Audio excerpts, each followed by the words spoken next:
This week on Steve's Garage, we're going to be talking about mice and garages and how to keep them out. In this video, I'm going to share with you what has worked for me, what hasn't worked for me, and one of the items that has worked for me that you'll probably already have in your home already.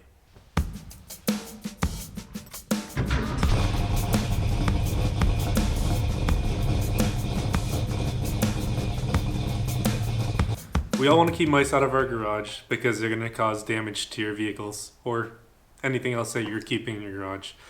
I've had mice inside my car. I've had them in my engine bay. You can see mouse droppings in there.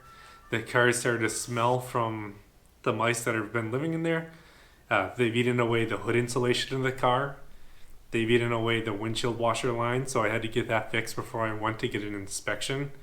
And, it's best to get rid of them and to keep them out. What hasn't worked for me is keeping traps around the garage. I've tried it, and as many times as I trap the mice, more and more show up. For structures that aren't sealed, like my garage here, they're going to be able to keep getting back in, and just having traps hasn't worked. For structures and garages like mine that aren't sealed, what has worked well is a mice repellent or a mouse repellent with a scent to them. I've tested two types of scents to keep them away. First in this garage here, so my Shelby and snowmobile garage, I've started using pouches with peppermint and a cinnamon scent to them. So far this has worked really well, knock on wood. I haven't seen any more mice this winter. They've stayed out of the snowmobiles, the Shelby, and the snowblower.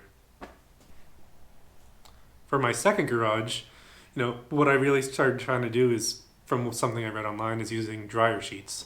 So I put these dryer sheets, you can get them at any grocery store. I placed them strategically around the building and around the garage where the mice can get in, and it's really kept them out, and I haven't had any issues yet.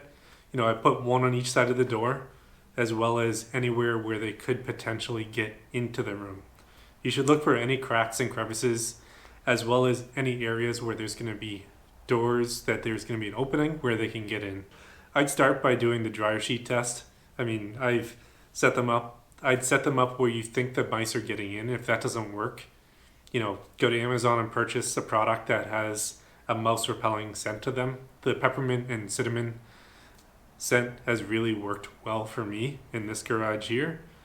And, I've been using it. I haven't put it in the vehicles yet because it might stink up the vehicles over a long period of time, but I put it kind of in the corners of each of the garage where I think they're going to be getting in, and so far I haven't had any mice this year, and it's freezing out there. If you tried any different methods and you want to tell everyone what has worked and let everyone know what has worked for you, please share below in the comments. Thanks for tuning in on this episode of Steve's Garage. Don't forget to like the video and subscribe so you get our latest content.